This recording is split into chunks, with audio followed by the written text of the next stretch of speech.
இந்த இனிய இசை வெளியீட்டு விழாவுக்கு வருகை தந்து இசைப்பேழையின் முதற்படியை பெற்றுக்கொண்டு பெருமைப்படுத்தி இருக்கிற தமிழ்நாட்டின் மாண்புமிகு அமைச்சர், என்னரும் சகோதரர், என் நேசத்துக்குரிய பெரிய கருப்பன் அவர்களே,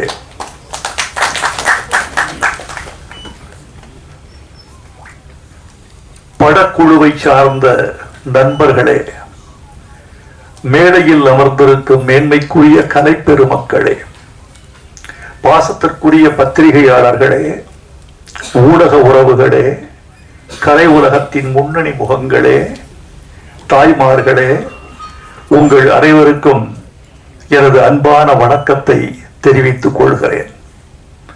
படத்துறைக்கும் எனக்கும் எந்த உறவும் இல்லை. பள்ளி நாட்களிலிருந்தே நான் படத்துறையை விட்டு தள்ளி நிற்கிறவன்.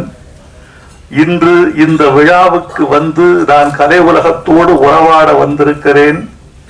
எனக்கு இது அந்நியமாக இருக்கிறது என்ற பொருளில் நம்முடைய மீசை அமைச்சர் இங்கு அற்புதமாக உண்மையை சொன்னார். ஆனால் ஒன்று சொல்ல வேண்டும் உங்களுக்கு, கூட்டுறவுத்துறை உங்களுக்கு அது மட்டும் போதாது, பாட்டுறவுத்துறையும் உங்களுக்கு கூட இருந்தால்தான் உங்கள் மனசு பூரணமாகும் என்று அவரை இந்த விழாவுக்கு அழைத்திருக்கிறார்கள் என்று நினைக்கிறேன். வேலுச்சாமி, விஷ்ணுபிரியா, சஞ்சனா சிங், ராகுல், இயக்குனர் காளிமுத்து, இசையமைப்பாளர் ராம்ஜி உள்ளிட்ட கலைஞர்களை நான் பெரிதும் பாராட்டுகிறேன். இந்த விழாவில் அமைச்சர் பேசுகிற பொழுது இசையமைப்பாளர் பெயரை உச்சரிக்க முயன்றார். சபேஷ் முரளி என்று சொன்னார். தப்பில்லை, சபேஷ் முரளியும் ஒரு சிறந்த இசையமைப்பாளர் தான். பக்கத்தில் இருந்த நண்பர்கள் சொன்னார்கள், நீங்கள் தவறுதலாக சொல்லிவிட்டீர்கள், இந்த படத்துக்கு இசை சபேஷ் முரளி அல்ல, ராம்ஜி என்று சொன்னார்கள். அடிச்சாறு பாருங்க முதலமைச்சர், எழுதியவன் தலையெழுத்தை மாற்றினால் நான் என்ன செய்வது? ஒரு அமைச்சர் மேடையிலே பேசிக் கொண்டிருந்தார். ஆளுநர் விழா, வரவேற்புரை என்பது அவருக்கு வழங்கப்பட்டிருந்த கடமை. வரவேற்புரை 3 நிமிடங்கள் என்று வரையறுக்கப்பட்டிருக்கிறது.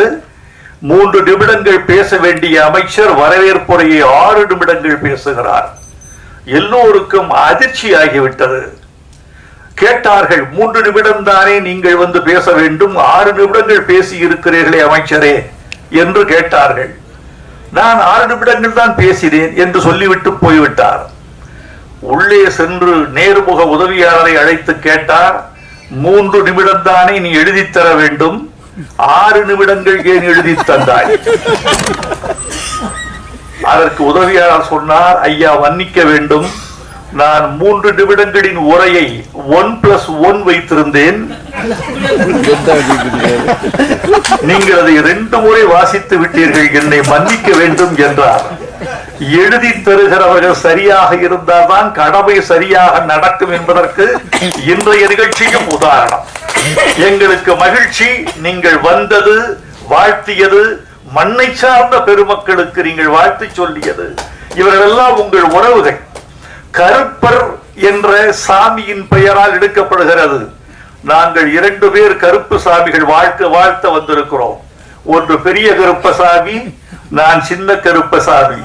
இந்த 2 பேரும் சேர்ந்து இந்த கருப்பர் படத்தை நாங்கள் வாழ்த்த வந்திருக்கிறோம். நண்பர்களே நன்றி. உங்களுக்கு ஒரு வார்த்தை சொல்லி தொடங்க வேண்டும் என்று நினைக்கிறேன். இந்த நேரம் ஒரு பேச்சாளர் நீண்டு உரையாற்றக்கூடிய நேரத்தை குறிக்கிற நேரம் அல்ல என்பது உங்களுக்கும் தெரியும், எனக்கும் தெரியும். அதனால் நான் எண்ணி சில செய்திகளை உங்களோடு பகிர்ந்து கொண்டு விடைபெற வேண்டும் என்று ஆசைப்படுகிறேன். காளிமுத்து என்னை வந்து சந்தித்ததும் கதை சொன்னார். அந்த கதை எனக்கு பிடித்திருந்தது. கதை நன்றாக இருக்கிறது தம்பி. சினிமா என்பது இன்றைக்கு கதை அல்ல, மேக்கிங் என்று சொல்லக்கூடிய ஆக்கம். ஒரு படத்தை எப்படி ஆக்குகிறீர்கள் என்பதுதான் முக்கியம். சினிமா இஸ் நதிங் பட், வேற என்ன, சினிமா என்பது வேறொன்றும் இல்லை. Cinema is nothing but execution, அமல்படுத்துதல், நிறைவேற்றுதல், ஆக்குதல், உருவாக்குதல், கலையாக்குதல், அழகியல் ஆக்குதல், நெஞ்சில் தைப்பது மாதிரி காட்சிகளை அமைத்தல். அங்கேதான் கலைஞனுக்கும் கலாசிரியனுக்கும் பார்வையாளருக்குமான உறவு தொடங்குகிறது. எல்லா இயக்குநர்களும் மாறுபடுவதும் வேறுபடுவதும் வெற்றி பெறுவதும் தோல்வி அடைவதும் இந்த மேக்கிங் என்ற இந்த புள்ளியில் மட்டும்தான். காளிமுத்து மீது எனக்கு நம்பிக்கை இருக்கிறது. அவர் கதையை சொன்ன மாதிரி எடுத்துக் கொடுப்பார் என்ற நம்பிக்கையில், இந்த படம் வெற்றி பெறும் என்ற நம்பிக்கையில் நான் வேட்டைக்காரி என்று தலைப்பு கொடுத்தேன்.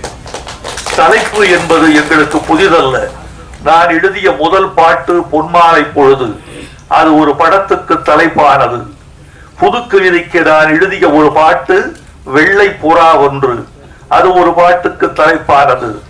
என் பல்லவி பூவே பூச்சூடவா, அது அந்த படத்துக்கு தலைப்பானது. இப்போதுதான் தெரிந்து கொண்டேன், திருப்பாச்சி என்பது கூட என் பாட்டுக்குள்ளிருந்து வந்த தலைப்பு. இப்படி எத்தனை பேர் ரகசியமாக என்னை பயன்படுத்தி இருக்கிறார்கள் என்பதை நான் அறிய மாட்டேன். நீதானே என்ற பொன் வசந்தம் என் பாட்டு தலைப்பு. விண்ணை தாண்டி வருவாயா என்பது என் பாட்டு தலைப்பு. இவர்களில் யாரும் தோழர்களே வைரமுத்துவை வந்து பார்த்தோ தொலைபேசியில் கேட்டோ இந்த தலைப்பை பயன்படுத்தியதில்லை.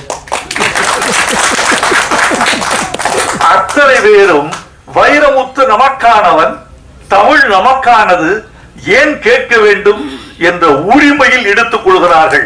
நானும் கேட்பதில்லை. நீங்கள் கேட்பதில்லையா என்று சில பேர் கேட்டார்கள். நான் ஜெயகாந்தன் பதிலை சொன்னேன். ஜெயகாந்தன் சொன்னார், புதிய வார்ப்புகள் என்பது உங்கள் படைப்பல்லவா, உங்கள் சிறுகதை தொகுதி அல்லவா, அதை பாரதி ராஜா உங்களை கேட்டு எடுத்தாரா கேட்காமல் எடுத்தாரா என்று கேட்டார். கேட்கவில்லை என்று சொன்னார். நீங்கள் கேட்க கூடாதா? ஜெயகாந்தன் சொன்ன பதிலைத்தான் நான் உங்களுக்கு சொல்லிக் கொள்ள வேண்டும் என்று ஆசைப்படுகிறேன். ஏன் கேட்க வேண்டும்? இல்லாதவர்கள் எடுத்துக் கொள்கிறார்கள். இது ஜெயகாந்தன் சொன்ன பதில். அதைத்தான் நானும் சொல்கிறேன். எப்படியோ நல்ல வழியில் தமிழ் கொழிக்க வேண்டும், தமிழ் செழிக்க வேண்டும். உச்சரிக்கப்படுகிற போது நாவில் தேன் ஊற வேண்டும். செவியில் வந்து ஒரு தென்றல் வீசிவிட்டு போக வேண்டும். மனதில் ஒரு கிளர்ச்சி உண்டாக வேண்டும். நல்ல தமிழ் தலைப்புகளை கேட்கிற பொழுது அது தொலைக்காட்சியில் வருகிறது, வானொலியில் வருகிறது, சுவரொட்டியில் வருகிறது, உச்சரிக்கப்படுகிறது, வாசிக்கப்படுகிறது. ஒரு தலைப்பு என்பது ஒரு தலைப்பு மட்டுமல்ல தோழர்களே, ஒரு தலைப்பு எப்படியெல்லாம் தமிழ் சமுதாயத்தில் சுழற்சி முறையில் சுழன்று கொண்டே இருக்கிறது என்பது முக்கியம். தமிழ் செல்வி, தேன்மொழி, செங்குட்டுவன், சோழன் என்று நீங்கள் பெயர் வைத்தால் எப்படி தெரியுமா தமிழ் வளர்கிறது தோழர்களே? பள்ளிக்கூடத்தில் ஒலிக்கிறது, கல்லூரியில் ஒலிக்கிறது, அழைக்கிற போது ஒலிக்கிறது, திருமண பத்திரிகையில் ஒலிக்கிறது, பாஸ்போர்ட்டில் இருக்கிறது, ரேஷன் கார்டில் வருகிறது. உங்கள் பெயர் தமிழ் சமுதாயத்தில் சுழற்சி முறையில் சுழன்று கொண்டே இருக்கிறது. ஒரு நல்ல ஒரு தமிழ் பெயர் இருந்தால் அதனால் தமிழ் நீட்சி அடைகிறது, தமிழ் ஆட்சி செய்கிறது. ஒரு திரைப்படத்தின் தலைப்பு என்பது உலகத்தால் கவனிக்கப்படுகிறது. அதனால்தான் நான் கெஞ்சுகிறேன், உங்களை கேட்டுக் கொள்கிறேன், அன்போடு பரிந்துரைக்கிறேன், நல்ல தமிழில் தலைப்பு வையுங்கள். ஆங்கிலத்தில் தலைப்பு வந்தால் அந்த படம் ஓடிவிடும் என்று நீங்கள் கருதினால் அதற்கு சான்றுகள் இருந்தால் ஏற்றுக்கொள்கிறேன். தமிழில் தலைப்பு வைத்தால் படம் ஓடாது என்று நீங்கள் கருதினால் அதற்கும் சான்று தந்தால் ஏற்றுக்கொள்கிறேன். உங்களை ஒன்று கேட்கிறேன், ஒரு நல்ல தமிழ் ஏன் ஆந்திராவில் செல்லுபடியாக கூடாது? கன்னடத்தில் ஏன் செல்லுபடியாக கூடாது? ஒரு இந்தி தமிழ்நாட்டில் செல்லுபடியாகிற போது ஒரு தமிழ் அறியாத மாநிலங்களில் ஏன் செல்லுபடியாக கூடாது? நீங்கள் அப்படித்தானே தமிழை செல்லுபடி ஆக்க வேண்டும், அப்படித்தானே ஆக்க முடியும். அதனால் உங்களை அன்போடு கேட்டுக்கொள்கிறேன். வேட்டைக்காரி என்ற தலைப்பை அவர் ஏற்றுக்கொண்டதற்காக காளிமுத்துவுக்கு நான் என்னுடைய அன்பை, நன்றியை தெரிவித்துக் கொள்கிறேன். காளிமுத்து காளிமுத்து என்ற இந்த கிராமத்தான் என்னிடம் வந்ததும் முகத்தை பார்த்து, நிறத்தை பார்த்து, அவர் உடல் மொழியை பார்த்து, அவர் ஆடை அணிந்திருக்கிற அந்த அசுரத்தை பார்த்து இவரை ஏற்றுக்கொள்ளலாமா வேண்டாமா என்று நான் கருதவில்லை. இவனைத்தான் ஏற்றுக்கொண்டு ஆதரிக்க வேண்டும் என்று நினைத்தேன். இவன் நம்மவன், நம் மன்னவன், என்னுடைய உறவினன். உறவினன் என்றால் ஜாதிகிரி எனக்கு தெரியாது, யாரையும் நான் கேட்கறது இல்ல. தமிழர், பச்சை தமிழர், நிறத்தால் கருப்பு தமிழர், இவனை ஆதரிக்க வேண்டும் என்று நான் கருதினேன். யாருக்கு என்ன குணம் என்று தெரியாது. நிராகரிக்கப்பட்டவர்கள் எல்லாம் எந்தெந்த உயரத்தில் இருந்தார்கள் என்பது உங்களுக்கு தெரியாது. ஒரு நடிகர் தான் நடித்த இயக்குனரிடம் சென்று கெஞ்சுகிறார். அந்த இயக்குனரை பார்த்து கெஞ்சுகிறார், இதான் என்னுடைய முதல் படம், தயவு செய்து இயக்குனர் அவர்களே எனக்கு ஒரு க்ளோஸ்அப் போட முடியுமா படத்துல? ஒரு இயக்குனரை பார்த்து கெஞ்சுகிறார் ஒரு நடிகர், எனக்கு ஒரு க்ளோஸ்அப் போட முடியுமா? ஏன்னா உன் முகத்துக்கு க்ளோஸ்அப் கேக்குதா? உன் முகம் சரியில்லை, பல்லு வேற எத்திக்கிட்டு இருக்கு, க்ளோஸ்அப் போட்டா படத்துல ஒரு அருவருப்பு வரும், வேண்டாம் நான் பாத்துக்கிறேன், நீ போ. அப்படி நிராகரித்த இயக்குனருக்கு பெயர் எல்லிஸ் ஆர் டங்கன். அப்படி நிராகரிக்கப்பட்ட நடிகர் மக்கள் திலகம் எம்ஜிஆர். எந்த முகம் நிராகரிக்கப்பட்டதோ அந்த முகத்தை நெஞ்சில் பச்சை குத்தி கொண்டு ரசிகர்கள் இருந்தார்கள் என்பதை உங்களுக்கு தெரியும். எனவே யாரை நிராகரிக்க வேண்டும் என்று நாம் நினைக்கிறோமோ அவர்களிடம் நாம் சென்று அவர்கள் நிழலில் இழைப்பார வேண்டிய காலம் வந்தாலும் வரும். இன்னொரு நடிகர், இவரை இந்த படத்தை விட்டு தூக்கி விடுங்கள் என்கிறார்கள். ஏன்? இந்த ஆள் வசனம் பேசினால் மீன் வாயை திறப்பது போல் இருக்கிறது, இப்படி சொல்லியிருக்காங்க. இவர் வாய் திறந்தால் மீன் வாய் திறப்பது போல் இருக்கிறது, வாயை திறக்காமல் வசனம் பேச சொல்லுங்கள். அது எப்படிங்க முடியும்? இவரை நீக்கிவிட்டு இந்த பாத்திரத்திற்கு K.R. ராமசாமியை வந்து பிக்ஸ் பண்ண முடியுமா என்று கேட்டிருக்கிறார்கள். அப்படி கேட்கப்பட்டவர் நடிகர் திலகம் சிவாஜி கணேசன். படம் பராசக்தி. எந்த நடிகனை நீக்கிவிட்டு நீங்கள் வேறு ஆளை வைத்து படமிடுங்கள் என்று சொல்லப்பட்டதோ அந்த நடிகன் 50 ஆண்டு காலம் தமிழ் கலை உலகை சிம்மாசனமிட்டு ஆண்டு விட்டு போனான். யாரை யார் நிராகரிப்பது? காளிமுத்துவை நான் நிராகரித்தால் என்னை நானே நிராகரித்து விடுவதாக அர்த்தமாகிவிடும். ஒரு நடிகை, ஒரு இயக்குனர் தேடிக்கொண்டிருக்கிறார் ஒரு புதுமுகத்தை. ஒரு நடிகை வருகிறார், அந்த புகைப்படங்களை எல்லாம் ஒட்ட வைத்து பார்க்கிறார். இந்த கோணம் மறுகோணம், இப்படி பார்க்கிறார், அப்படி பார்க்கிறார். பெண்ணை வரவழைத்து பார்க்கிறார். பார்த்து விட்டு சொன்னார், பெண்ணே, இன்னும் சினிமாவுக்கான முக வெட்டு, முக கோணம் இன்னும் வரவில்லை. இந்த போட்டோஜெனிக் ஃபேஸ் இன்னும் உனக்கு வந்து சேரவில்லை. வருமா வராதா தெரியாது. இன்னும் ஒரு 5 வருஷம் கழிச்சு ஒரு போட்டோவை அனுப்பு. என்னுடைய கோணத்தில் அது சரியாக இருந்தால் உன்னை ஏற்றுக்கொள்கிறேன். அப்படி நிராகரித்தவர் இயக்குனர் ஸ்ரீதர், நிராகரிக்கப்பட்டவர் ஹேமமாலினி.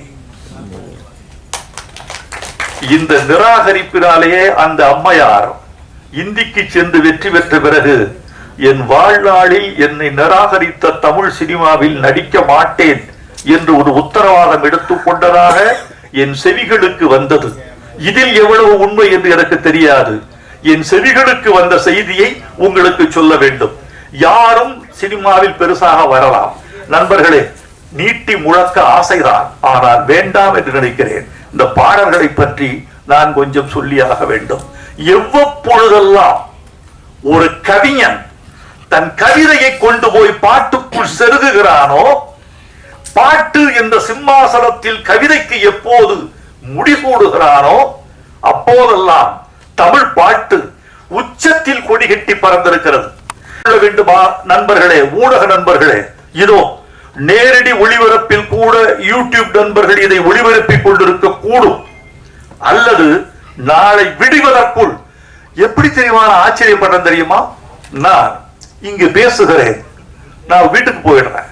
காலையில் 5 மணிக்கு எழுந்து 5:45 என் புல்வெளிக்கு வந்து விடுகிறேன் பத்திரிகை படிக்க. 3/4 மணி நேரத்தில் என் யோகாசனமோ நடைப்பயிற்சியோ முடிச்சுட்டு ஒரு காலையில் பத்திரிகை படிக்கிறதா பைத்தியம் முடிச்சிடும். பத்திரிகை படிக்க உட்கார்றேன். தொலைபேசி வருகிறது 6:15. ஐயா, நேத்து சாயந்தரம் நீங்க பேசின பேச்சு அற்புதம், பின்னிட்டீங்க. இந்த விஷயத்தை மட்டும் நீங்க தவிர்த்து இருக்கலாம். எப்படி? நேற்று மாலை நான் பேசுகிற பேச்சுக்கு அதிகாலை 6:15 வந்து விமர்சனம் வருகிறது, பாராட்டு வருகிறது. பூமாலையோ அம்போ அதிகாலையில் என் மார்பில் விழுகிறது. இவ்வளவு வேகமாக இருக்கு உங்க ஊடகம். உங்க ஊடகத்தை நான் பாராட்டுகிறேன். தயவு செய்து இந்த ஊடக ஆற்றலை நன்மைக்கு மட்டுமே பயன்படுத்துங்கள். தயவு செய்து இந்த ஊடகங்களை எங்கள் கலைஞர்களை மேம்படுத்த பயன்படுத்துங்கள். தமிழ்நாட்டின் விழுமியங்களை, தமிழ்நாட்டின் மேன்மைகளை, இலக்கியங்களை, நல்லியல்புகளை, இன்னும் செத்து போகாத நீதியை, இன்னும் தோற்று போகாத உறவுகளை, இன்னும் எங்கள் மூதோதையர்களை வழிபடக்கூடிய அந்த முன்னுரிமையை போற்றுவதற்கும் காப்பாற்றுவதற்கும் இந்த ஊடகங்கள் பயன்பட வேண்டும் என்று நான் கருதுகிறேன். இப்போது சொல்கிறேன், எவ்வப்போதெல்லாம் நல்ல பாடல்கள் வந்து தெரியுமா? கவிஞன் கவிதையை தொட்டுக்கொண்டு எழுதிய போதுதான். கவிஞர் கண்ணதாசன் ஒரு பாட்டு எழுதினார். வானம் அழுவது மழை எனும் போது, வையம் அழுவது பனி எனும் போது, கானம் அழுவது கலை எனும் போது, கவிஞன் அழுவது கவிதையாகாதோ? வானம் அழுவது மழை எனும் போது, வையம் அழுவது பனி எனும் போது, கானம் அழுவது கலை எனும் போது, கவிஞன் அழுவது கவிதையாகாதோ? இது ஒரு கவிதை, தூரத்தில் இருக்கு. இந்த கவிதையை எங்காவது ஒரு பாட்டுக்குள் வைக்க முடியுமா என்று கவிஞன் காத்திருக்கிறான். ஒரு நல்ல தங்க கட்டி கிடைத்தால் தன் மகளுக்கு எப்படியாவது அதை நகையாக்கி விட வேண்டும் என்று ஒரு தாய் துடிப்பது போல, ஒரு நல்ல கவிதை கையில் கிடைத்தால் அதை பாடலாக்கி விட வேண்டும் என்று ஒரு பாடலாசிரியன் துடிப்பான். அந்த துடிப்பு தான் கலை துடிப்பு. அதுதான் ஒரு மேன்மைக்கான ஒரு உத்தி. இவர் பாட்டால் கவலை இல்லாத மனிதன் ஒரு பாட்டு.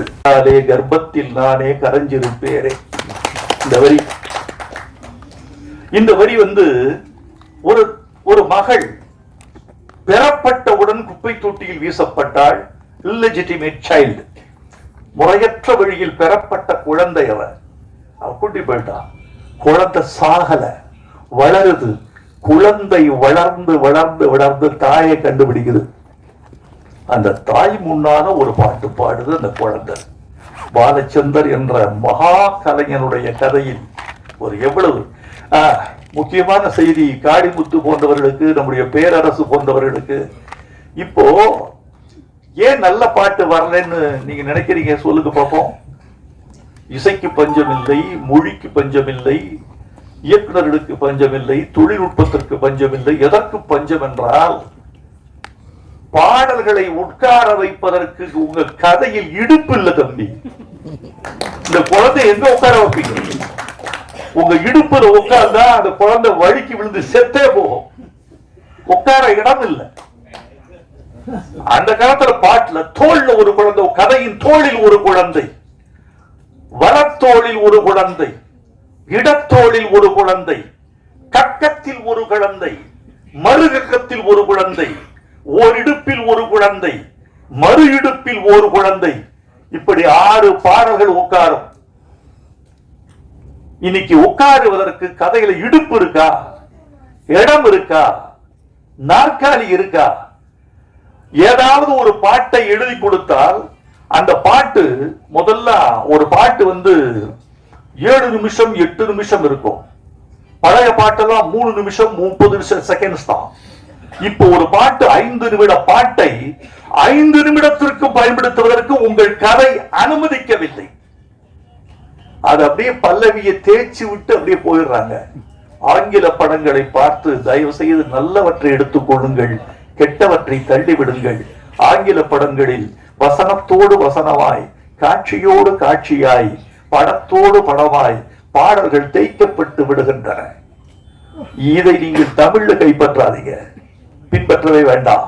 ஏன்னா தமிழன் பிறக்கும் போது பாட்டு, வளரும் போது பாட்டு, பள்ளியில் சேர்ந்தால் பாட்டு, திருமணத்தில் பாட்டு, பள்ளியறையில் பாட்டு, தாலாட்டு பாட்டு, செத்தால் ஒப்பாரி என்ற எங்கள் தமிழச்சிகளின் திருப்பாட்டு. இப்படி பாட்டில் பிறந்து, பாட்டில் வளர்ந்து, பாட்டில் கழித்து, பாட்டில் லயித்து, பாட்டில் கரைந்து, பாட்டிலேயே முடிந்து போகிற இனம் தமிழ் இனம். பாட்டை நீங்க படத்தை விட்டு தூக்கி விடாதீர்கள். ஸ்கிரீன் பிளே எழுதும் போது நான் கேட்கிறேன், இயக்குநர்களை கேட்கிறேன், எல்லாத்தையும் நான் சொல்றது இல்லை வெளியே. இயக்குனர் ஸ்கிரீன் பிளே முடிச்சிட்டீங்களா? முடிச்சாச்சு சார். வசனம் முடிச்சாச்சு. பாட்டுக்கு ஸ்கிரீன் பிளே பண்ணிருக்கீங்களா? என்ன சார் சொல்றீங்க? பாட்டுக்கு ஸ்கிரீன் பிளேயா? அதுதான் முக்கியம்.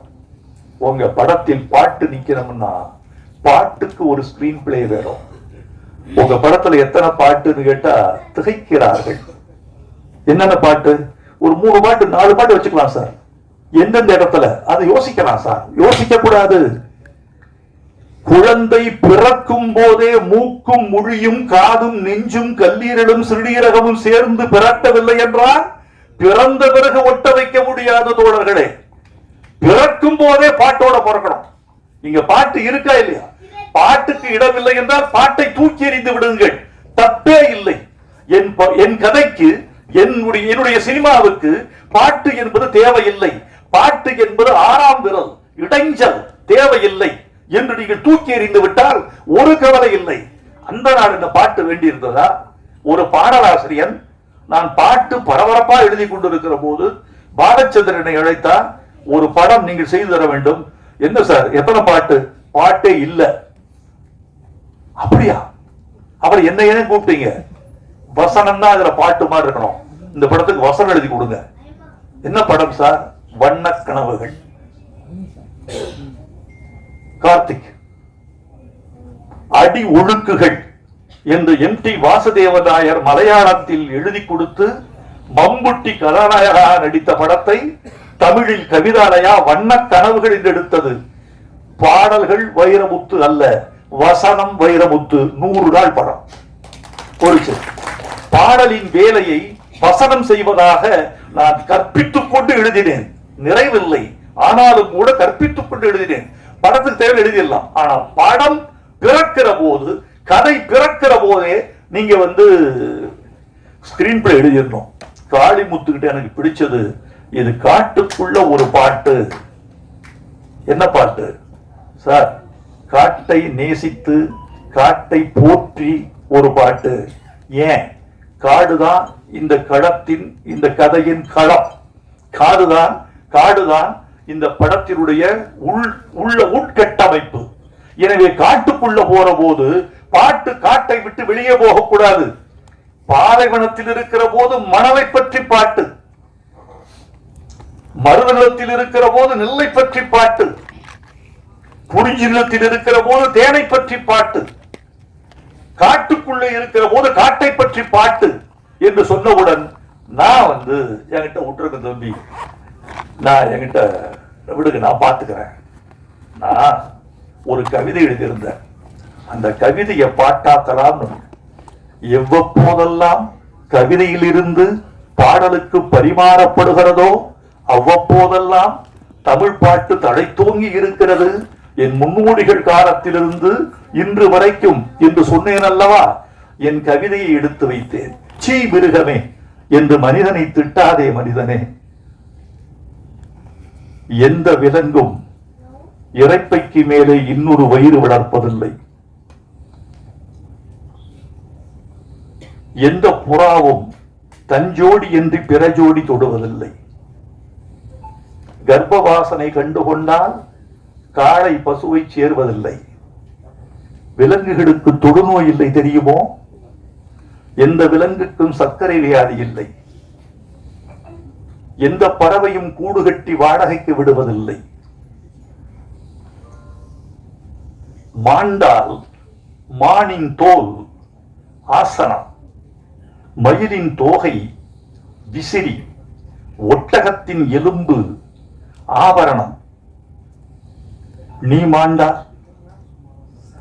பலரை நெருப்பே நிராகரிக்கும் என்பதால் தானே புதைக்கவே படைகிறோம்.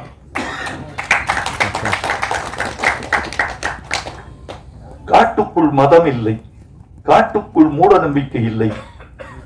அங்கே யானையின் காலில் யானை விழுந்ததாய் தகவல் இல்லை. அங்கே நெருப்பு கோழி கூட தீ மிதித்ததில்லை. பௌத்த பசு, பகவதியமான், சீக்கிய சிங்கம் காட்டுக்குள் காட்ட முடியுமா? அங்கே மதம் பிடித்தாலும் மதவாதம் பேசுவதில்லை யானைகள். நீ விலங்கை பார்த்து சீ மிருகமேனு திட்டாத.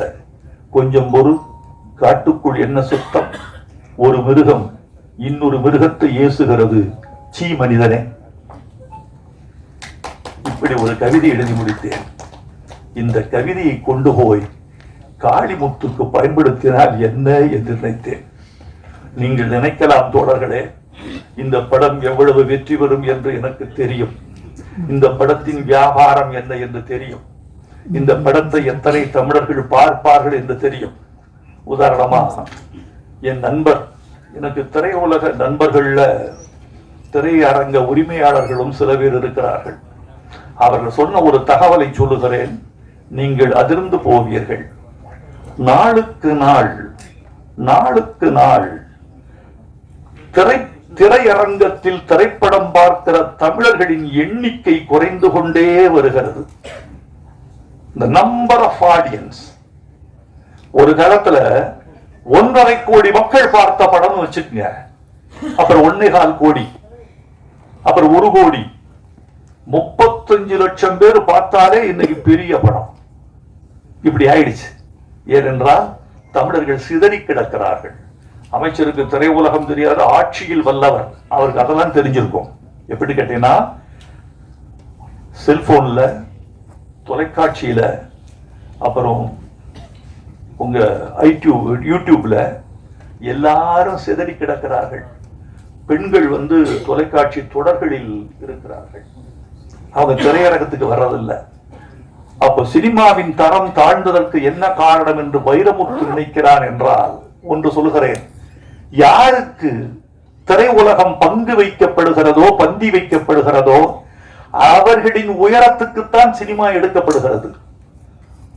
ஒரு காலத்தில் படித்தவர்கள், பெண்கள், ஆசிரியர்கள், இளைஞர்கள், முதியவர்கள், குடும்பத்தார், குழந்தைகள் என்று கூட்டம் கூட்டமாக வீரபாண்டிய கட்டபொம்மனை வண்டி கட்டி போய் பார்த்திருக்கிறோம். மதுரை வீரனை கட்டை வண்டி கட்டி போய் பார்த்திருக்கிறோம். நாடோடி மன்னனை ஒரு சைக்கிளில் 4 பேர் ஏறி போய் பார்த்திருக்கிறோம். அங்க போனா எல்லா தரப்புக்கு வந்திருப்பார்கள். அப்படியே குறைஞ்சது 50களில், 60களில், 70களில். இப்ப என்னன்னா மாறி போச்சு. இப்ப எல்லாம் மாறி போச்சு. இப்ப திரையுலகத்துக்கு, திரையரங்கத்துக்கு வருகிறவர்கள் யாருன்னு கேட்டா உழைப்பாளிகள், அவங்க வர்றாங்க. அப்புறம் காதலர்கள், திரை எங்க இருக்கிறதோ அதற்கு எதிர்ப்புறமாக திரும்பி உட்கார்ந்து கொள்கிற காதலர்கள் வருகிறார்கள். சினிமா இங்க ஓடிக்கிட்டு இருக்கு, அவங்க படம் அங்க ஓடிக்கிட்டு இருக்கு. இவர்கள் வருகிறார்கள். இவர்கள் சினிமாவை 2 நாற்காலிகளுக்காகவும் அந்த ஒலிகளுக்காகவும் தான் நேசித்து திரையரங்கத்துக்கு வருகிறார்கள். சொல்ல போனா இந்த சம்மர்ல திரையரங்கத்துல கொஞ்சம் கூட்டம் வந்தது. ஏன்னா ஒரு 50 ரூபா கொடுத்தா ஒரு 2 மணி நேரம் ஏசில இருந்துட்டு வந்துடலாம், அதற்காக வருகிறார்கள். இப்ப இந்த பாட்டாளிகளின் உயரம் என்ன, இந்த காதலர்களின் தேவை என்ன, இதுக்கு தான் சினிமா, இதுக்கு தான் ஸ்கிரிப்ட், இதுதான் வசூல் என்று வருகிறது. சினிமாவின் நிலைமை கவலைக்கிடமாக இருக்கிறது. சினிமா தன்னுடைய ஊடகங்களை மாற்றிக் கொண்டிருக்கிறது. சினிமா தன்னுடைய தளங்களை விட்டு நகர்ந்து கொண்டிருக்கிறது. இந்த நேரத்தில் பழைய பார்முலாக்களை விட்டு புதிய தளத்தில் சினிமா இயங்க வேண்டும். ஒன்றே ஒன்று சொல்லிக் கொள்கிறேன், சினிமா மாற்றம் பெற்றுக் கொண்டிருக்கிறது என்று சொல்கிறேனே தவிர, சினிமா தளத்தை மாற்றிக் கொண்டிருக்கிறது என்று சொல்கிறேனே தவிர, சினிமா அழிந்துவிடும் என்று ஒரு நாளும் நான் நம்ப மாட்டேன், ஒரு நாளும் சொல்ல மாட்டேன். மனிதன் இருக்கிற வரைக்கும் சினிமா இருக்கும், அதன் வடிவம் வேறு வேறு இடத்தில் இருக்கும். சினிமா என்பது மனிதனின் கலை தேவை. ஒரு கலை தேவை இருக்கிற போது அந்த கலை தேவையை சினிமா வெவ்வேறு வடிவங்களில் தன்னுடைய சேவையை தொடர்ந்து கொண்டே இருக்கும். சினிமா இருக்கும், வடிவம் மாறும். மாறுகிற வடிவத்தை புரிந்து கொண்டு, மாறுதலின் தேவையை புரிந்து கொண்டு எங்கள் கலைஞர்கள் நடைபோட வேண்டும் என்று நான் விரும்புகிறேன். இதைத்தான் நான் சொல்றேன். இந்த கவிதையைத்தான் இந்த பாட்டுக்குள்ள வச்ச. நாட்டுக்குள்ள மனுஷனுக்கு மிருக வேஷம் பொருந்தி வரும். ஒரு புலி வேஷம் போட்டு ஆடுவான், சிங்க வேஷம் போடுவான், பறவை வேஷம் போடுவான். நாட்டுக்குள்ள மனுஷனுக்கு மிருக வேஷம் பொருந்தி வரும், காட்டுக்குள்ள மிருகத்துக்கு மனுஷ வேஷம் பொருந்தாது. கூடு கட்டி பறவைகளோ வாடகைக்கு விட்டதில்லை, விலங்குகளோ காட்டுக்குள்ள பட்டா போட்டு வாழ்ந்ததில்லை.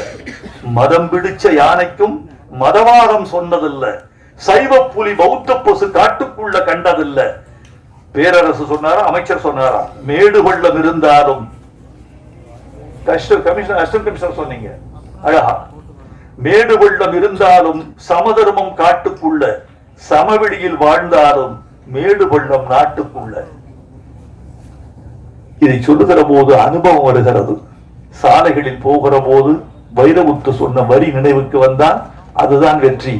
பேரரசு ரொம்ப அழகா சொன்னாரே, ஒரு அழகான விஷயம்.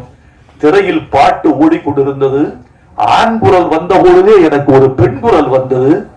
எதுன்னு தெரியல, திரும்பி பார்த்தா என் பக்கத்தில் உட்கார்ந்திருந்த கதாநாயகி அந்த பாட்டை பாடிக்கொண்டிருந்தார். பரவாயில்லமா, உங்களுக்கு நீங்க தாய்மொழியை பஞ்சாபியாக கொண்ட ஒரு பெண் தமிழ் பாட்டை மனப்பாடம் செய்து கொண்டு தாடில்லாமல் பாடினார் என்கிற போது இதுதான் அம்மா ஒரு பஞ்சாபி பெண் தமிழ் பாடுகிற போது தமிழுக்கு கிடைத்த வெற்றி என்று தான் நினைக்கிறேன். இப்படித்தான் சின்ன சின்ன ஆசைய பட்டாளத்துல, ராணுவத்துல ஒரு பக்கம் மலையாளிகள், ஒரு பக்கம் பஞ்சாபிகள், ஒரு பக்கம் வங்காளிகள், கொஞ்சம் தமிழர்கள் எல்லாரும் இருந்திருக்கிறாங்க. அப்ப சின்ன சின்ன ஆசை ஓடிக்கிட்டு இருக்கு. அப்போ அது அப்படியே இந்தியில் மொழிபெயர்க்கப்பட்டு சோட்டி சோட்டி ஆஷா அப்படின்னு வந்தது. இப்ப இந்தி பாட்டும் இருக்கு, தமிழ் பாட்டும் இருக்கு, எல்லாம் பாடிக்கிட்டு இருக்காங்க, சோட்டி சோட்டி ஆசா பாடுறாங்க. அப்ப சொல்லியிருக்காருங்க, வங்காளிகளும் மராட்டியர்களும் சேர்ந்து, அப்பா எனக்கு அந்த இந்தி பாட்டு வேண்டாம், அந்த ஒரிஜினல் பாட்டு வேணும், எனக்கு தமிழர்களுக்கு புரியுதோ இல்லையோ தமிழ் ஒலி காதுக்கு கேட்கணும், அந்த ஒரிஜினல் தமிழ் பாட்டை பாடு, சின்ன சின்ன ஆசைன்னு பாடு. I want to enjoy the sounds of Tamil. கேட்டிருக்காங்க. இது அங்கிருந்து எனக்கு ஒரு கடிதம் எழுதுறாரு ஒரு பட்டாளத்து வீரர். இப்படி இருந்தோம் ஐயா, சில இந்தி பாட்டு பாடும்போது எல்லாரும் தமிழ் பாட்டை பாடுங்க, தமிழ் ஓசை கேட்கணும்னு கேட்டாங்க. இதுதான் ஐயா, நீங்க தமிழுக்கு ராணுவம் வரைக்கும் உங்க தமிழ் நீண்டு இருக்கிறதுன்னாரு. இதெல்லாம் தான் வாழ்க்கையில் நாம் தமிழ் பிடித்ததற்கு அடையாளம். இதுதான் வெற்றி. நண்பர்களே, மிக்க மகிழ்ச்சி. இன்னொரு சந்தர்ப்பத்தில் இன்னும் பேசுவேன். நான் விடைபெறப் போகிறேன். எல்லாருக்கும் வாழ்த்து சொல்ல போகிறேன். இந்த கலை குழு வாழ்க. வேலுச்சாமி நீங்கள் வாழ்க. விஷ்ணுபிரியா நீங்க தான் தயாரிப்பாளர், வாழ்கம்மா. வேலுச்சாமி வாழ்க. உங்கள் மீது அமைச்சர் அவ்வளவு பேரன்பு வைத்திருக்கிறார், அவருக்கு நீங்க நன்றி சொல்ல வேண்டும். வந்திருந்த பெருமக்கள் வாழ்க, கலைத்துறை நண்பர்கள் வாழ்க, ஊடக நண்பர்கள் வாழ்க. தயவு செய்து இந்த பேச்சில் எதையும் சர்ச்சையாக்கி விட வேண்டாம் என்று கேட்டுக்கொள்கிறேன். ஒண்ணு கொண்டு சொல்லிக்கிறேன். ஜவஹர்லால் நேரு அமெரிக்கா போயிருந்தாரு. டைம் அங்க இருந்து அமெரிக்கன் டைம்ஸ் பத்திரிகையாளர் கேட்டாங்க, நேரு ஒரு கலா ரசிகன் என்பதை அவர்கள் அறிந்திருக்கிறார்கள். ஜவஹர்லால் நேருவை பார்த்து ஒரு நிருபர் கேள்வி கேட்டார், இந்திய பிரதமருக்கு அமெரிக்காவின் இரவு விடுதிகளுக்கு செல்லும் ஆர்வம் உண்டா? கடைசி கேள்வி. அடிச்சார் நேரு. நம்மால நேரு அறிவாளி, உலக வரலாறு எழுதியவர். அவர் சொன்னார், அப்படியா, அமெரிக்காவில் இரவு விடுதி கூட இருக்கிறதா? அப்படி அப்படி அடிச்சாரு. மன்னா பத்திரிகை செய்தி, அமெரிக்காவில் இரவு விடுதி இருக்கிறதா, இந்திய பிரதமர் ஆர்வம்னு போட்டார். சர்ச்சையை நீங்கள் உண்டாக்க முடியும், தயவு செய்து சர்ச்சையை உண்டாக்கி விடாதீர்கள். உங்கள் சர்ச்சையை எங்களால் சமாளிக்க முடியாது.